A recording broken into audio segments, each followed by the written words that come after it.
அறிவேன் என்னுடைய first camera experience. இது வரைக்கும் நான் வந்து கேமரா முன்னாடி நின்னெல்லாம் ஆக்ட் பண்ணதில்லை. இதுதான் என்னுடைய first time. Through the journey ரொம்ப மெமரபுளாக இருந்தது. ரொம்ப செரிஷ் பண்ணுறபடி இருந்தது. Even now I am cherishing all the moments we had as ஒரு ஃபேமிலியாக நாங்கள் வந்து ஷூட் பண்ணோம். எல்லாமே நைட் ஷூட்டு தான். எதுவுமே வந்து எங்களை ரொம்ப டயர்ட் ஆக்கலை.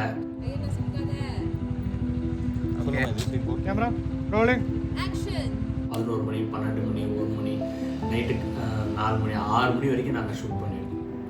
கிளைமேக்ஸ் பற்றி சொல்லணும் அப்படின்னா மத்தியானம் 2:30க்கு ஸ்டார்ட் பண்ணி நைட்டு வந்து 9-9:30 தான் முடித்தோம்.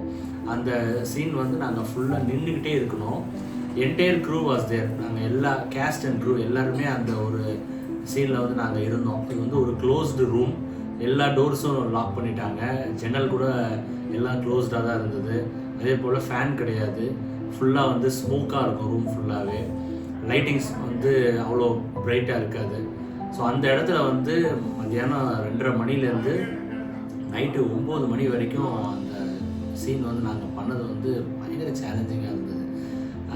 அது எப்படி பண்ணோம் அப்படின்னு இன்றைக்கி நாங்கள் பார்க்கும்போது எங்களுக்கு வந்து ரொம்ப கூஸ்பம்ஸாக இருக்குது.